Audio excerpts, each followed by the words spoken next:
Yahoo!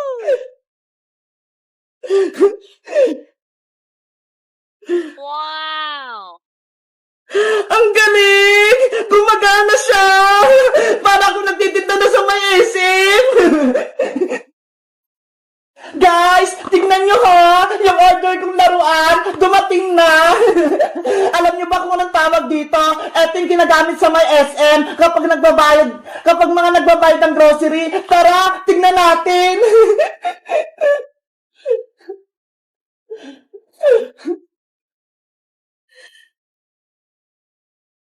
Hala, hindi pa siya buo. Hiwa-hiwalay pa. Kailangan pa siyang i-assemble. Ano ba yan? Pero dahil gusto ko na siyang gamitin, tara, samahan niyo ko. I-assemble na natin siya. Sa tingin ko, eto yung computer. Tapos, eto naman yung scanner. Tapos, eto yung timbangan niya ho. Tingnan niyo, ang cute-cute. Para mabuo natin itong cash register, ilalagay ko itong screen. Dito makikita kung magkano yung mga bills mo. Ayan, at syempre, ilalagay ko rin itong ATM machine.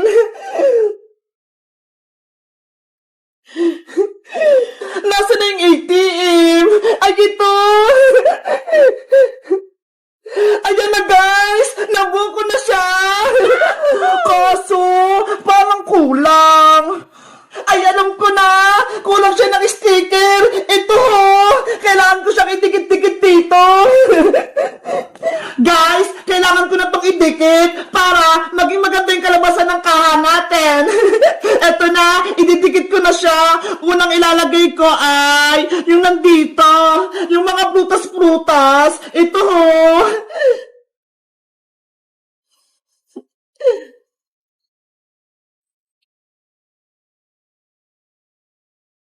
Ayan, ididikit ko na siya.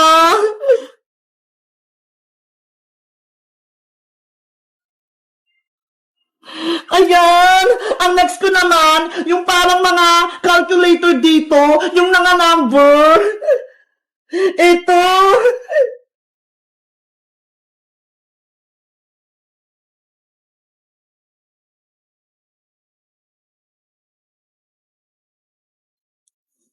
Ayan!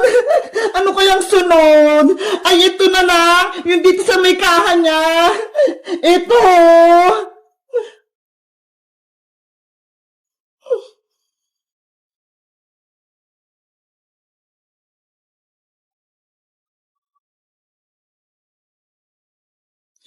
Ayan! Ano kayang isusunod ko? Ay, ito na lang! Yung ATM! Lalagyan ko siya ng yung ganito niya ho!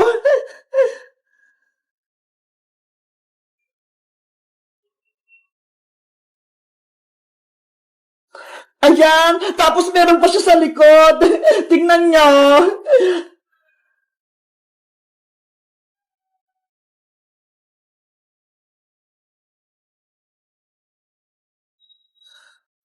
Ayan! Ilalagay ko na siya!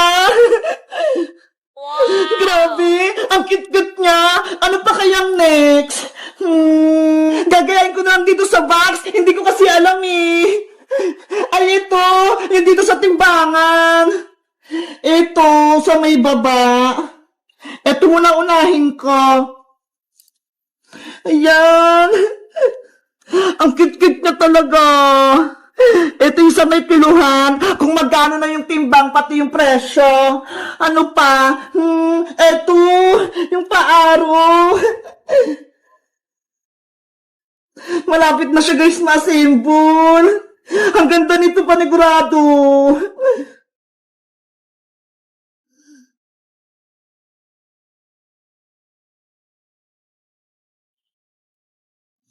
Ayan, ano pa? Ay, ito, yung sa may tenga niya, yung dito. Etong dalawang araw. Ang cute naman. Ikaw dito ka. Diyan. Tapos itong isa, dito naman.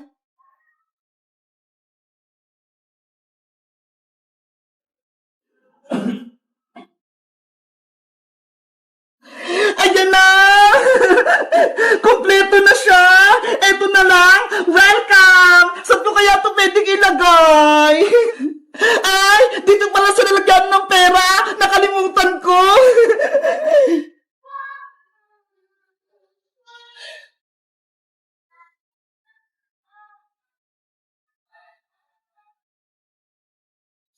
Ayan! Siyempre, kailangan ng money! Eto ha! Ang cute!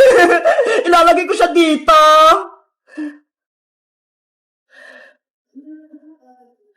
Ang hirap naman ito tanggalin!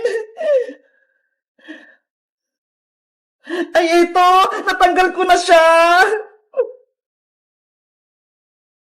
Dito yung pera, yung kaha, ayan o, ang cute. 1, 2, 3, 4, 5, 6, 7. Hala, ang daming pera, parang tunay. Ayan na guys, na-assemble ko na, naidikit ko na din tong sticker niya. Susubukan ko naman gamitin tong scanner. Hala! Bakit ganon? Ayaw! Siguro sira itong nabili ko. Ano ba yan? Sayang naman yung pera ko. Oh no! Ay, ito! May kapitan pala siya ng battery! Tignan nyo guys, oh! Wala pa pala siyang battery, kaya hindi siya gumagana. Wait lang! Kuha lang ako ng battery dun sa may kwarto. Baka meron dun na itatago si nanay.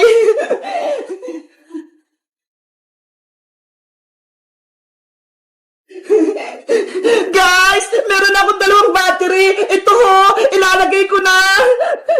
Panigurado! Gagana na tong kahera ko!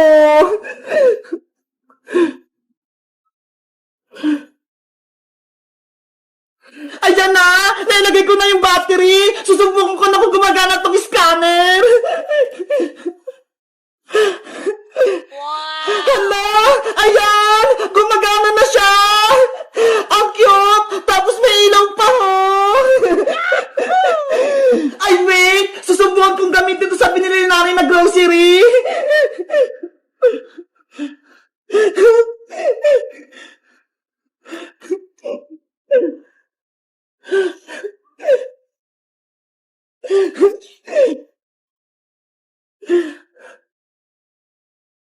Ang galing!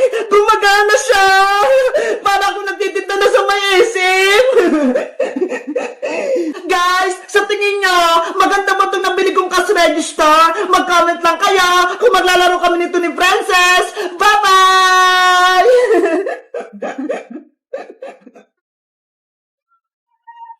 Manong Tanod, halika na po rito. Nabuksan po namin yung pinto nila, Bebang. Saka nahuli na po namin si Maria. Nandun po siya sa loob. Nasa si Maria Boyong para madala ko na siya sa barangay. Bebang, yuhu, ilabas mo na si Maria. Nandito na si Barangay Tanod. Bebang, sabihin mo kay Manong Tanod, huwag niya akong hulihin. Diba, may kasalanan kasi akin Maria. Dapat pagbayaran mo yun. Sorry na, Bebang. Hindi ko na ulitin. Hindi na rin kita guguluhin. Totoo ba yun, Maria? Magbabago ka na? Oo, Bebang. Promise ko yan. Magpapakabait na ako.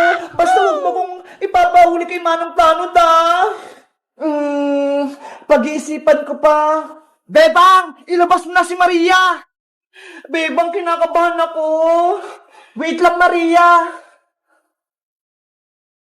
Manong Tanod, Boyong, may sasabihin ako sa inyo. Ano yun, Bebang? Pasensya na po, pero hindi ko na po ipapabarangay si Maria. Ano? Bakit? Sabi kasi ni Maria, magbabago na siya, kaya naawa ako. Magpapakabait na daw siya, hindi niya na ako aawayin. Opo, Manong Tanod, hindi na po ako gagawa ng masama. Huwag niyo na po akong hulihin. Ay, aba? Parang di naman yan totoo. Biglang bumait si Maria. Kaya nga, nagsisinungaling lang yung Bebang. Dapat hulihin siya. Kasi po Manong Tanod, naisip ko, wala po akong kasama rito sa bahay. Wala si nanay, tapos wala rin si Tita Margaret. Kaya kami na lang ni Maria yung may iwan. Kaya wag niyo na po siyang hulihin. Wag niyo na po ako ipabarangay. Pangako ko po, magpapakabait na po ako. O siya, hindi ka na namin hulihin, Maria. Pero Manong Tanod, masama yung ugali ni Maria. Boyong, bigyan pa natin ng isang pagkakataon si Maria. Kung nagkasala siya, patawarin natin. Ano ba yan? Hindi pa mahuli si Maria? Manong Tanod, ibig sabihin, hindi niyo na puhulihin si Maria? Oo, Bebang, hindi na namin dadalhin si Maria sa barangay, pero babantayan pa rin namin siya. Kung gagawa siya ng kasalanan, yari siya sa amin. Thank you po, Manong Tanod! Kay Bebang ka magpasalamat, kasi pinatawad ka niya. Thank you, Bebang! Pangako, magbabago na ako. Tutulungan kita sa gawaing bahay, tapos ituturing kitang kapatid. Wow! Mabuti kung ganun, Maria. Magiging masaya tayo dito.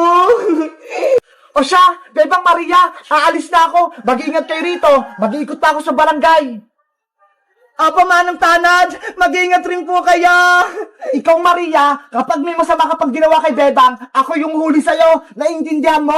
Oo, Poyong, naintindihan ko. Sana, maging magkaibigan din tayo, kasama si Princess pati si Iska. Naku, ayoko sa'yo, no? Masama yung ugali mo. Eh, wag. Kayong dalawa, para kayong aso't pusa. Lagi kayong nag-aaway. O siya, Bebang, aalis na ako. Mag-ingat ka dyan kay Maria, ha? Bye-bye, Bayang.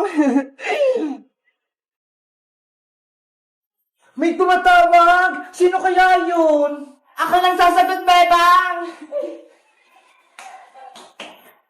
Hello? Sino po sila? Maria, si mami mo to.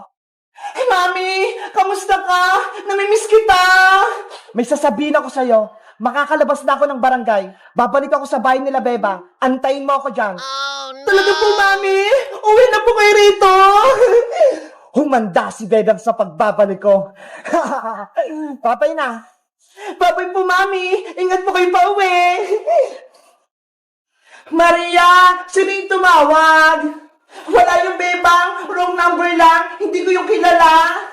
Ganun ba? Siguro na mali lang yung dial nyo ng number.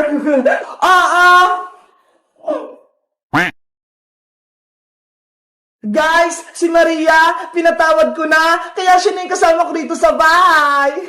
Kaso, may tumawag sa telepono kanina, pero sabi ni Maria, hindi niya daw kilala. Kilala niyo pa kung sino yung kausap ni Maria? Mag-comment lang kayo para sa part 11. Bye-bye!